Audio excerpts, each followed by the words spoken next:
Welcome back everybody to BlitzWizard94 and today is a very special day.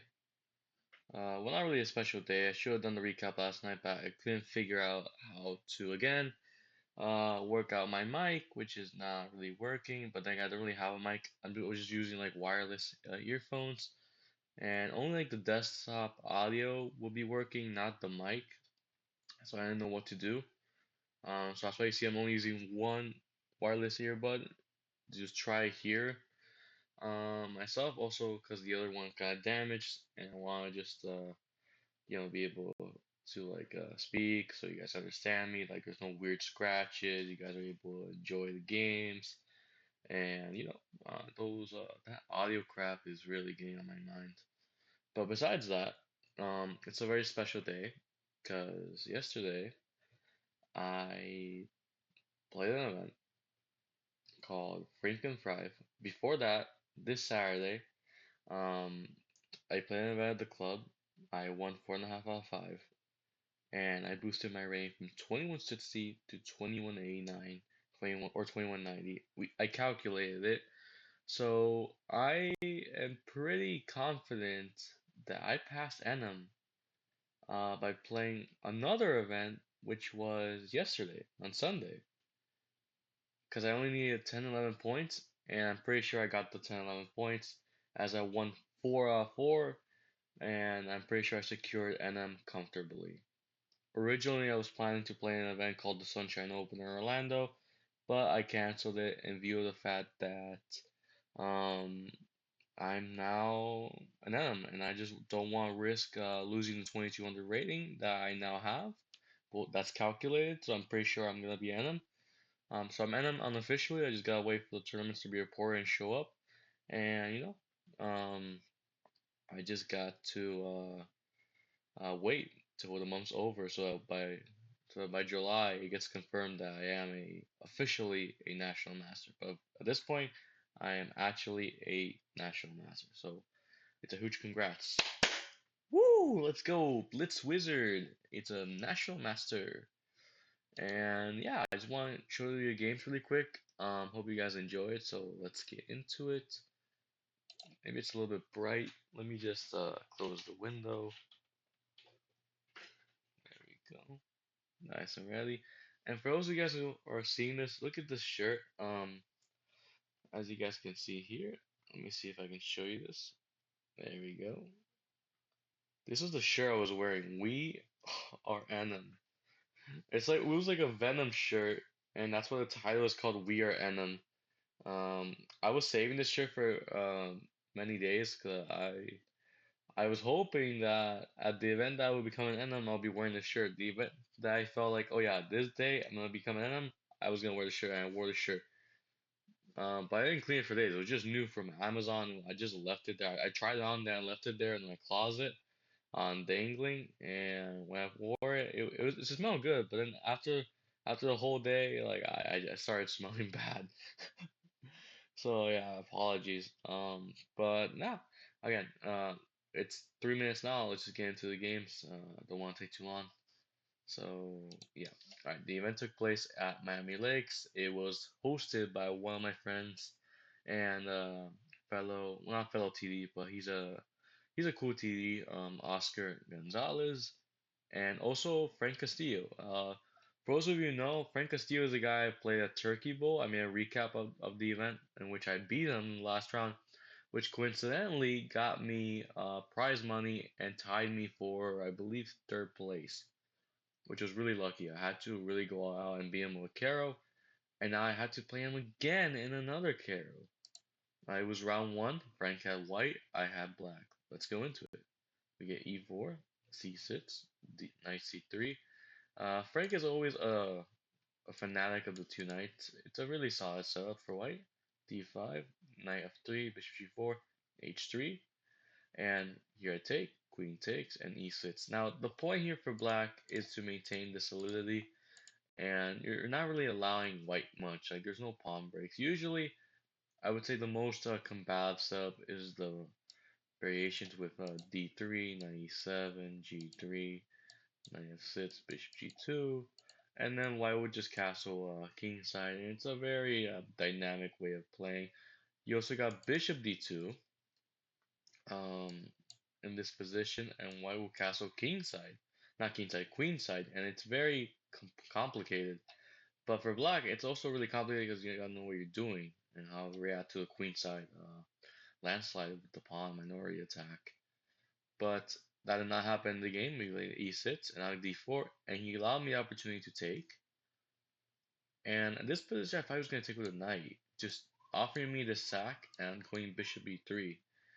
But there is queen takes b2, which is not good. And the move that's recommended here by the NJ is bishop g5, which I personally do not understand. I'm guessing queen takes b2, you go rook d1, and yeah, maybe this is playable, but looks really sketchy. And as you can see, the police are coming. Well, not the police, but you can hear the police cars, so I'm guessing it's not a good sign that I should enter this. So yeah, no way, Jose, am I gonna enter this? So to my surprise, he took with the queen, and I played knight d7. Just waiting. Next moment, I play knight gf6, attack the queen, get back a tempo. Bishop c4, knight gf6, queen d3, bishop e7, bishop g5, and here I play knight d5. And I simply just want to trade pieces and go into a comfortable game. Bishop takes, queen takes, and castle, castle. And here Frank plays a3. Now, in chess, we often have this type of dilemma. Do we want to keep trading pieces, or do we want to make the position more dynamic and complicated, having pieces on the board? Now, in terms of my style, I'm a very positional, very dry, solid player, but I love the knights. And you know when I have a knight on the board that I'm gonna keep trying to grind this all the way to the end. So I take the knight, queen takes, and now we have the bishop versus knight dynamic, which is a classic canalla strategy. My friends call me the canalla, which in Spanish translates to scoundrel. I'm always a scoundrel because I swindle with the knight against the bishop in bullshit endgames. I just keep throwing rocks with the knight, and I'm suddenly better. And you're gonna see that in this game. This knight suddenly overpowers his bishop. We get knight f6, queen f3, rook d8, c3, c5, trying to restore the pawn structure, made b2, c3, and a3 weak. We get pawn takes, queen takes, hitting the bishop, bishop a2, which the edge doesn't like. I didn't really see a move here. Queen b, what was the move here? Apparently bishop d3. I was gonna play rook d7. But rook d7 anyways, rook here, takes, here, and then queen c7. I want him to trade on my terms, because if he trades, oh, sorry, if he trades, I'm gonna play knight takes, and I got time for knight e5 or knight c5, and if you're really comfortable. Because the bishop is also misplaced, it needs a tempo. Um, we get bishop b3, takes, and now b6. Again, just consolidating, putting the pawns on good squares. The bishop, as Gotham Chess would say, is by on granite, so there is no merit to having it on b3. We get queen d4, knight e7, and now Frank decides to get the bishop to a better square, hinting at his diagonal, maybe some future attacks, maybe a future battery with queen d3 or queen e4. So I gotta be really careful. I play g6. Again, bishop's by on granite. It cannot eat anything. But this is where Frank goes wild. He plays h4. I go e5. We get queen g4. I go knight f6. We get queen f3. We go king g7. And at this moment, is this exact moment, Frank self-destructs. This man plays g4. And I'm like, what? Queen d7. And in hindsight, I didn't realize it was that bad for white, but it's just completely lost. Like, this is advantage for black. We get g5, knight h5. And you're asking, why is this better for black? Like, you see the evaluation. Why is this better for black? Because the knight from h5, no one's stopping it from going to f4. There's no queen f6 check because the knight's covering. Bishop b3, there's no weird tempo that's attacking the f7 pawn in time. And the pawn on e5 is not being hit. Also framing queen g5. So let's say, for example, let's say we get to this position, queen here, I don't know, this, that, this is winning. Like, I'm entering with the queen, and the king is gonna be lost. you gotta be really careful. In the game, queen e4 did happen. I play queen e6, just defending everything, viewing the fact that I always have this idea or this spread of going queen g4, so you could never, after knight 4, let me go to a g4 square. He plays bishop d1, trying to chop up the knight. I go knight f4. Now queen f3. I play h6 again, trying to take advantage of the pawn structure. Takes. Now h4 is a liability. We get queen g4, queen d5. Again, framing some ideas. Bishop f3 was played, and I go queen e6, just very precise. Now here Frank goes queen g5. Now in this position, I calculated this. That had king g7, which is accordingly to the engine a good move. Because if I play king g7, it's a total blunder because now queen takes e5, king h7, and queen takes f4. White is winning the game. Goodbye NM and goodbye my event. But no, king h7, clever move because after queen takes e5, there is no check. The king's on h7, and just queen takes f3, and you are perfectly fine and win the game with complete advantage. Frank obviously knew this, so king h7 was played. We get, oh sorry, I messed up. Okay, king h7. We get bishop g4, and this position I play queen e4 top move. And Frank, he was gonna run out of time. He played bishop c1, and in this position he resigned because he thought that I had this check, but the bishop, of course, is guarding. But it's not that. It's just the fact that I have queen 2e1, king a2, queen takes, and this is just completely over. Um, there is simply like no defense. I mean, you're just down so many pawns. Everything's gonna fall. And yeah, wow, what a game. Frank just really he went from an equal position to being maybe a little bit uncomfortable, but not really much to push for, to this, and it was really insane. Okay, so next game, I was playing against a USCF Canada Master. Her name is Shama Israel. She's a really strong player. And in a way, I kind of feel bad for Chama because before this event, she was rated 2199, so she needed only 1 point, like legit, literally 1 point to break NM, and I wouldn't let it happen. I didn't even know she had 2199. I thought she was like 2180 because I remember looking at her events and I saw that she was rated like 2160 from playing an event like a week ago or 2 weeks ago. But the fact that she was 2199 right now, I did not know, so that makes me feel bad for Chama. I'm really sorry, Chama. But yeah, we're both USCF Canada Masters. Let's look at the game. D4, D5, C4, E6, Knight C3, and now H is the Janowski variation. I don't know if you guys ever watched the show Penguins of Madagascar, where Skipper goes, Kowalski! Kowalski analysis. No, Janowski analysis. We get C takes D5, E takes D5, and Bishop F4.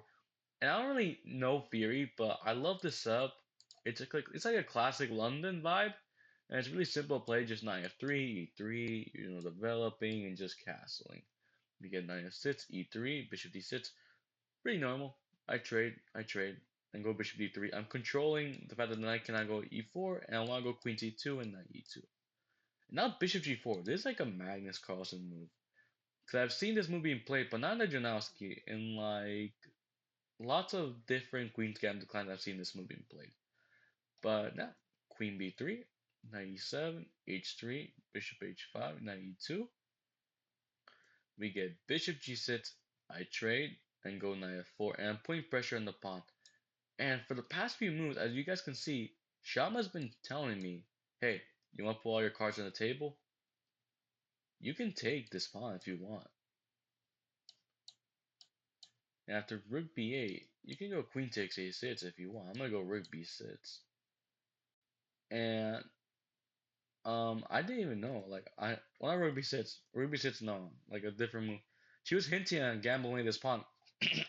Excuse me. And I did not take it up until we went there. We trade the light square bishops. I go knight 4, and she plays c6, which is a move that I honestly don't understand. Just queen takes b7, rook b8, and queen takes a6. If rook takes, I was originally in the game gonna play knight d3, And if after rook c2, rook c1, takes, queen b4, here, knight e2, knight e4, and then queen e4. I thought this was really good for me. I got she has to trade the queens, and I'm practically better here. Because you have the liability on c6. But the move I never really saw, and the reason why Shaman never took the b2 pawn, was this move after rook takes, queen c8, king e7, and just queen takes a8. You're down a whole rook. Queen takes a8 is just a free rook. But no, we get takes. Now g5. She notices that no, the rook is hanging. Let me go put some. Oh my god, I can't speak. Let me put some counterplay on the other side of the board. So g5. She wants to go with g4 and break up my pawn structure. I go knight d3, defending the b2 pawn. I go g4. Not I go. Sorry guys, I'm too tired. She goes g4. I go queen e3. And here in this position, I thought she was gonna play queen c7, maintain some pressure on the board, some complications. G takes h3. Maybe c5 in the future, rook c8. Just ideas in general. Knight b6, knight c4. But no, she decided to just trade the queens, and this is what eventually I think led to her losing the game. I don't think she had any amount of drawing chances later on in the game. G takes, rook takes, G takes. And we enter this endgame. Looks kind of symmetrical due to the fact that this pawn could fall at any moment. This pawn could fall at any moment. But black is just not in time. We get king e7, rook b1, offering the endgame. Rook h8, rook b7, rook takes h3, and now knight e5. Key move, just putting pressure. The pawn again is a liability. The pawn f7 is a liability. We get rook back, and I just take here, and now knight b4. And she plays knight c8. And at this moment, I'm just gonna take a sip of my water, guys.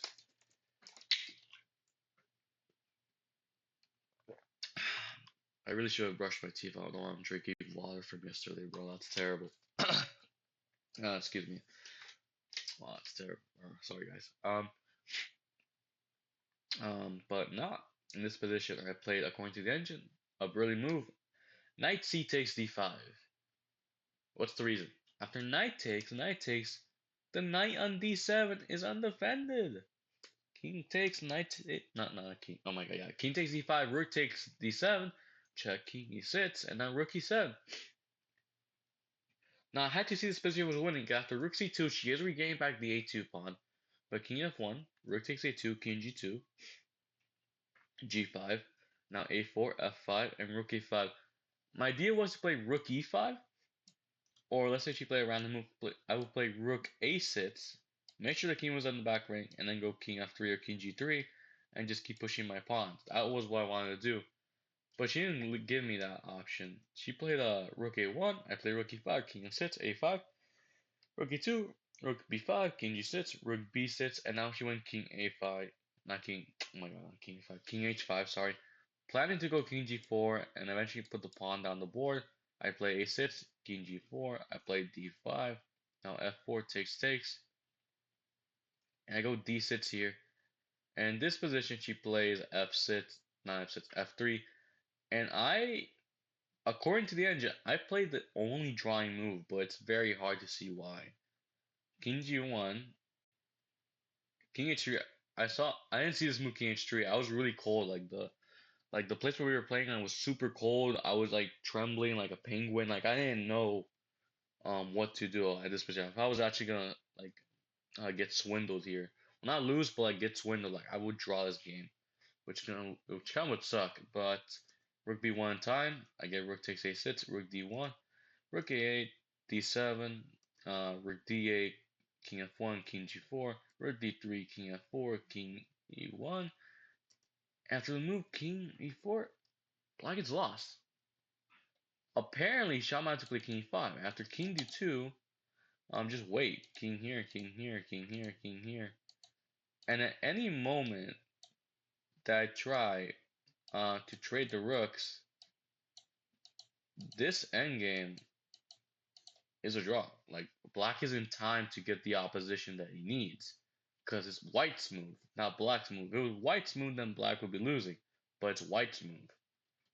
And this is unfortunately the thing that affects the result. But again, with little time on the clock, Chama just plays she just plays King E4, which effectively loses the game because now she's in Zugzwang. King D2, King F4, Rook to D4 check, King F5, King E3 here, Rook D3, cutting off the king. Now King E6 doesn't work, so she's down that tempo, so she's not there. She's not able to go back in time to stop me from controlling the opposition. We get King E6, King takes. Rook F8 is not good enough, because then just King E4. You gotta stop the pawn. Rook D8 back, or if you go King E7, just Queen. And this is a winning game. Because at the end of the day, I get the opposition, and this is over. The king is cut off. There's no squares. The pawn's gonna go in Queen. So Chama tries King E7, I go King E4, King F7, King F5, King E7, and I just go King E5, and now she just trades. But unfortunately, it's losing because after King F6, she just has to just resign and throw in the towel. What a game! What a game! We're 21 minutes in. What a game! Shama Israel. 21.99. Quite unfortunate. I really feel bad that that happened, but you know, it's really incredible. It really is.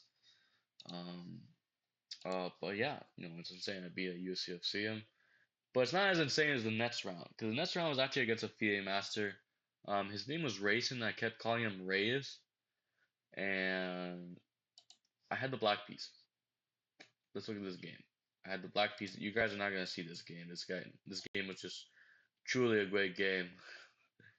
We get E4, C6, D4, D5, E5, and here I play my patented A6 line. And I got inspiration again from this international master. I forgot his name. He was playing against Jose Caceres at Nationals. Oh, it's Maximilian Liu. Yeah, he was a chess prodigy back in the day. Now an IM has I think one or two GM norms, and he's hoping to get a GM title. But at A6, Bishop E3, C5, takes E6, A3. And the play of this line is simple: just get out of theory, play calm chess. But now after A3, Bishop takes B4. I'm apparently better with this move, Bishop D4. And I am playing the game. He has to play Bishop B5 check, obligated. But after 8 takes, Queen takes, I gain a tempo with knight C6. And the entry recommends Queen B2, which is the best move. Queen F4 is not that great.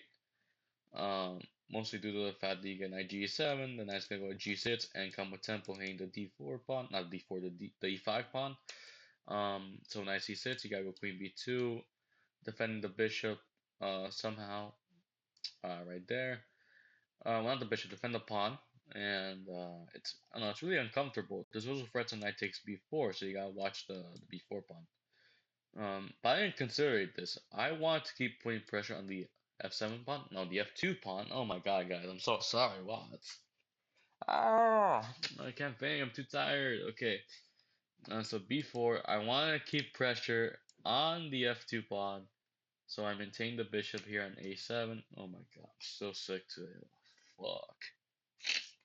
See, guys, this is the sacrifice you make to get an NM. You feel sick, you feel like crap, and you're doing a recap like this at 9 a.m. in the morning.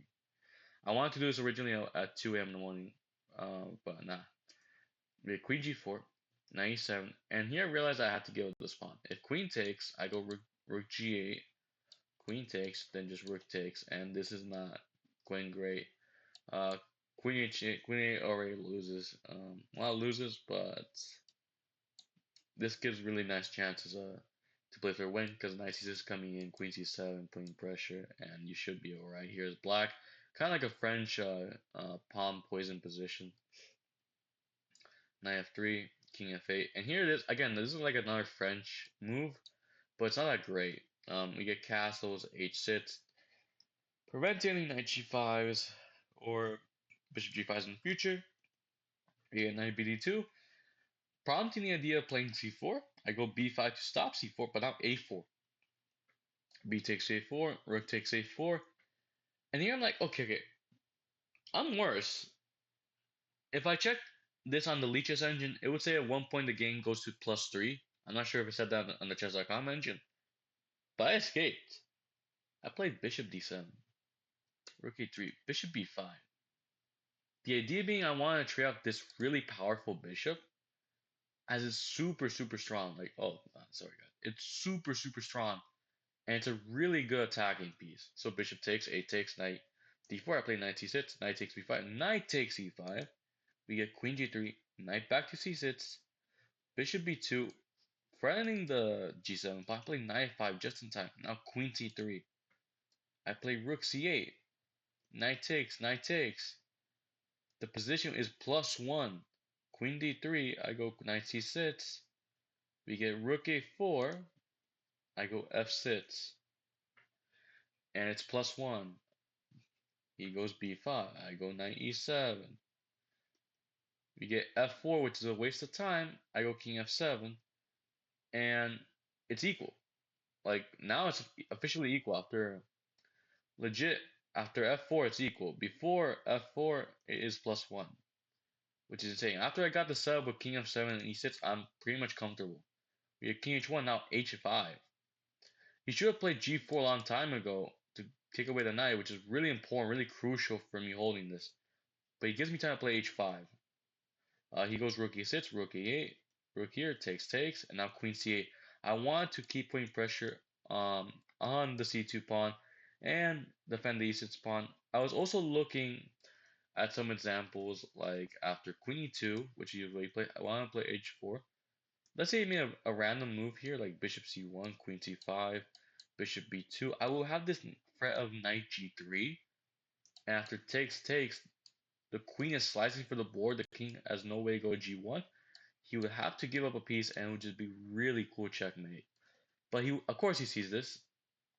He doesn't let me have this. He plays queen e2. I play h4, and he plays knight f3, not allowing knight g3 and queen c5, which is really cool. In this position, I remember an FM who I knew told me, no, just go queen c5. But queen takes e6, king g6, and white has really a cool move, bishop takes, which is insane because you assume knight g3 wins, but takes. White can go bishop h4 check, and you're completely lost here, which is insane. That's why the timing is super crucial, and that's why I never went queen c5. Or maybe it was in a different line, I'm not sure. But anyways, queen d7, again targeting b5, we get queen d3, c4, queen b7, knight d2, reinforcing the pawn c4, we get takes, and I'm like, okay, screw it, let's take the risk. Queen takes b5 to the face, queen takes e6, king g6 to the face. And what do you do here? It now went, look at this, it's now going from a supposedly +3 position, according to the Leech's engine, to now a negative, almost -3 position, which is insane. I'm swindling an FM here. We get bishop c1, we get king h7. I'm not really sure if I'll play king h7, but anyways, it would end up in the same order that happened in the game. Because he played h3 eventually, and I played knight g3 check, king h2, knight f5, queen f2, try and find some check. I go rook d8, rook h2, and the brilliant move here, get out here, KO, John up top. Connie John. Rook takes d2. What do you do? Rook takes d2. Game over. He just resigns completely. Like there's no offense. If bishop takes, queen f1 just wins automatically. There's no way to stop mate. And what's really clever is that the knight on g3 now also friends mate because it supports the queen on h1, but it stops any queen h5 check, and this knight also stops any queen takes h7 threats. These knights are de pinga! Like, estos caballos son de pinga, ¿qué tú quieres que diga? Son de pinga! Coño, torre poderoso brillante! But no, queen. Yeah, it's just insane. Rook takes d2, so queen f1. Like, what do you do? It's game over. Insane the amount of swindling I went here. I did not play Queen f1 in the game. He just resigned after rook takes d2. Insane. Completely insane the amount of swindles I did to win this game. Holy shit. What the fuck was that? Oh my god. But sorry for cursing. Last game I played against a fellow friend of mine from the club. Um his name is Diego Jimenez, and he's a kid. He's a really nice kid. He's like 1800. He beat Chama actually. because Chama's over pushing, which is unfortunate. But then it's good for him as well because he gained some elo. And I was surprised I was paired against him. When I saw I was paired against, I was like, okay, I know I'm gonna get to him, and not to be like mean or anything, but like I I knew I was gonna win this game, and I felt comfortable at doing so. And you're gonna see why. Like the position was just practically equal, and then due to time pressure, he just collapsed, which is the usual thing. Like there are players who are just not good with time pressure; they just fall.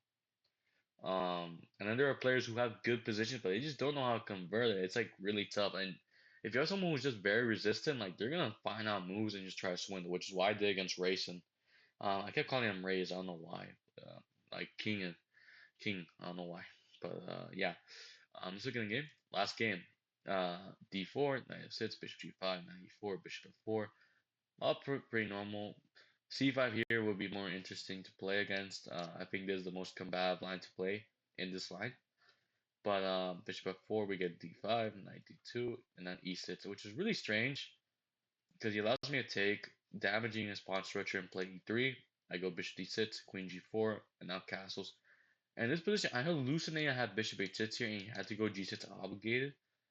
But I missed the fact that he has queen f6 in this position, which is insane. So luckily for me, I can take and I can say, look, I'm not that bad of a position. He plays f5, I go queen g3, we get queen b6, and now queenside castles, and white has advantage here, knight d7, f3, knight f6, and now h4. I want to start the attack, so he goes queen d6 back. I trade, c takes d6, and now knight h3. We get knight d5, and now king d2. We get take 6, and now f4. And you're like, how the hell did Diego lose this position? We get e4, knight d3, rook e1. This is how he loses the position.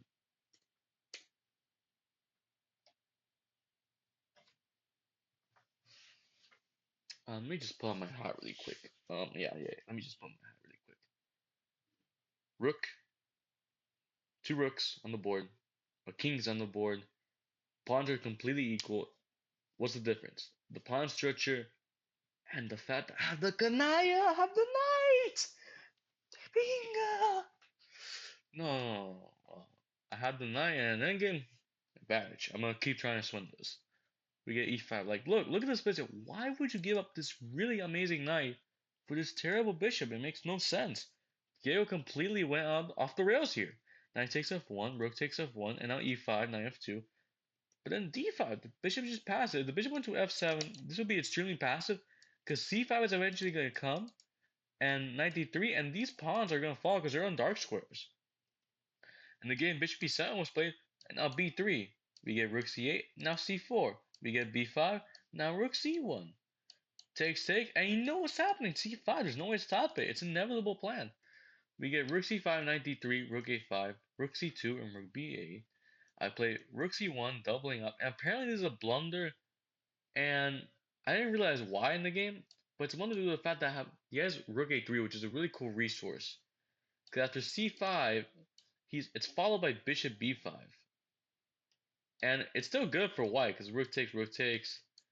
Don't get me wrong, but bishop takes, c takes. This position could be held, and it should be a draw. But again, I wasn't expecting Diego to find this, because again, he had really little time at this point, like legit. Um, at this position, after rook c1, he only had like 5 minutes. He wasn't like calculating, etc. But like he did not see this rookie two. I wouldn't think he would see this rookie three move. I didn't even see the rookie three in the game. Like, I didn't even think about it because it's such a really the fact that you see rookie three is possible. But after c5, you gotta look at the fact that you're taking in scope with the b5 of square and taking advantage of the fact that you can go c takes d6 or knight takes d5 because the knight is being under attack, and then you're gonna lose the a2 pawn as well. That's what you gotta keep in mind. But rook c1, he plays bishop a4, which is a miss, of course. Rook c3. Bishop e7, and I go rook c2, and I was expecting him to go bishop e4. I was planning on going rook b2, offering the trade, bishop e1, and just going a3, and after let's say randomly like bishop e7, going back knight d3, and you can't stop c5, and everything's gonna fall. And there's no weakness on a3. So only he has liabilities. I have no weaknesses, except maybe the f3 pawn, but I can always defend it with the king.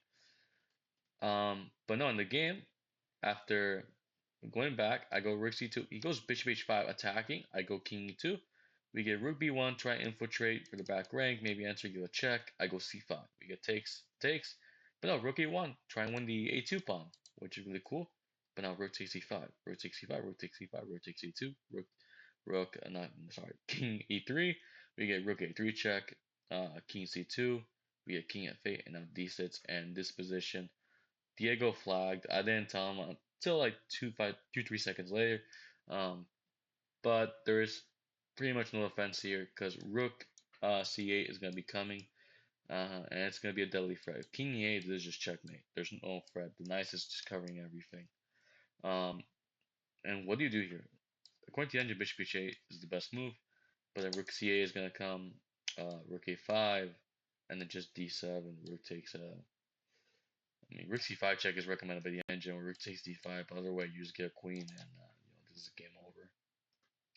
So yeah, I mean, what a game! Like legit, came from nothing.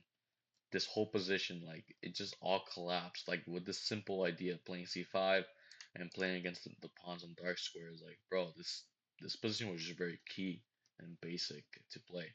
The moment he gave me up the bishop, I was like, okay, no, I'm winning the game easily. I wasn't expecting him to go with bishop. I was expecting him to go for h6, g5 ideas and go for some crazy counterplay, but he never did in the game. So I'm pretty happy that he didn't, and that allowed me to finish again with 4-4 as I expected. Against Diego, like I expected to secure the final game, and it led me to winning the tournament, which was a huge congratulations. And as a matter of fact, I was able to take this really nice picture, which is really cool. Let me just pop up the picture so you guys can see it. Download, and then there we go. Here we are at after the tournament. After the tournament, we're here taking a picture. Let me just make sure the picture is really big so you guys can see it. Look at us in our glory right there. Really cool. Um, really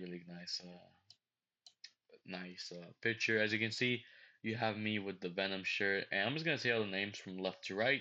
So here is the TD, Frank. Thank you again for the tournament. I really appreciate it. I've played many times. I'm sorry again for the swindle of Turkey Bowl. But we're friends, and he's a really cool guy. I really appreciate what he and Oscar did. But yeah, Frank. Then we have Santiago, who came runner up. He's now supposedly, I would say he was around like 2170. I would have to say. Then you have me carrying this trophy, and no, guys, I did not win this trophy. This trophy was just for the picture only. Then we have Reyes, FIDE Master Reyes. Then we have Pena, whose real name is Roberto. We got FIDE Master Roberto, and they both tied for third. They both shared $50. And at the end, on the right, we got Oscar, who was another TD. So yeah, that was it, guys. Like that was it. And as you guys can see, the police sirens are going crazy at this time. I don't know why. I guess 9 a.m. is just a really crazy hour for crime burglars here in Florida. But you know, uh, yeah. I mean, what one event like? What more could you possibly ask for? This was really the best. I mean, the best I could do there. Like this is like the best I could do. Practically speaking, like, dude, I crushed it. Like I didn't really expect to go to this event, mostly for two reasons. One, I played on Saturday. I won the event with 4.5 out of 5, and I felt tired because I was hanging out with my friends playing Blitz over the board till like what, like 2, 3 a.m. in the morning. And two, it was like far. If I was supposedly like super far, I had to take an Uber to get there. And the Uber, I got like food poisoning. And when I went there to the place, I instantly went to the bathroom. I did like a huge, massive number two. I took like a massive dump, and I felt extremely like crap. Like I felt really terrible. So at that point, I felt like withdrawing, but I still played on. And I mean, look, I became a national master. So yeah, I mean, it's quite insane to see what happened. But yeah, I hope you guys enjoyed this recap. I'm sorry if it's super long. I'm just conveying my thoughts. I'm really shocked. After this, I'm probably gonna go to sleep because I'm just too dead right now. Watching, I woke up, so I have a little bit of sleep, and like my heart is hurting right now. And don't forget, guys, we are Venom. If you guys can see here, here it says we are Venom, like right here on the bottom. It's a really cool shirt. If you guys want, I can put a link to the description so you guys can buy it. It's like a multi blend shirt. And I remember after the tournament, I went with my friends. I bought the beer, and we were just all eating. We were having a good time together, playing chess. I get up, but at this time it was a little bit early. It was up to like 11, and then Benya drove me home. Really nice to him. Really nice Benya right there, who you guys can see. Really cool, really cool guy. Really loves chess. And yeah, again, thank you to the organizers. Thank you to everybody for supporting me.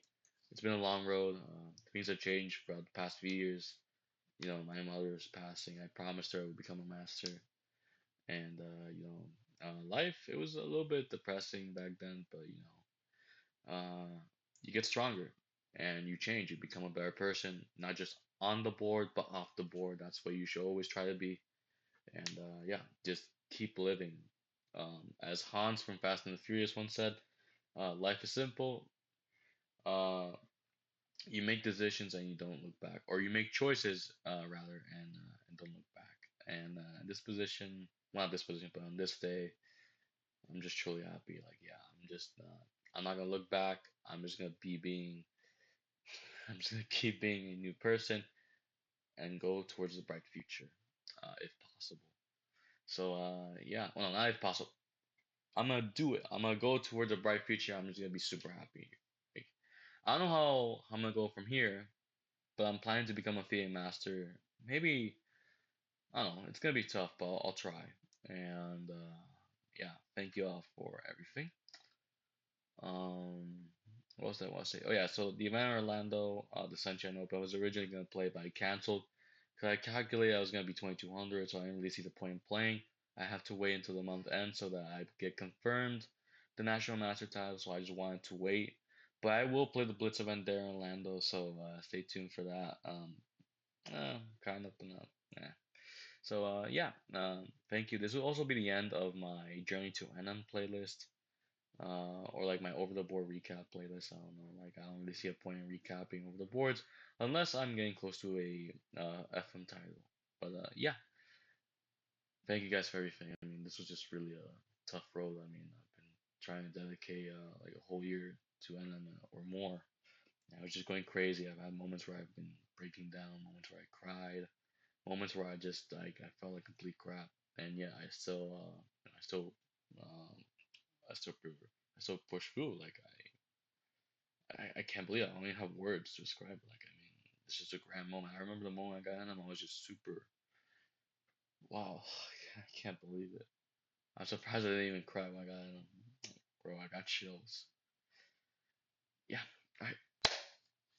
Love you guys. Thank you guys a lot for the support. I wouldn't be here without you guys. Thank you guys for helping me. And take care. We are Venom. We are Venom. Also, you guys saw the new Venom fruit. Oh my god, the new Venom trailer. The new Venom trailer. Sorry. Go watch the Venom movie. It's really really cool. So yeah, take care, guys. We are Venom. Ciao. Have a nice day.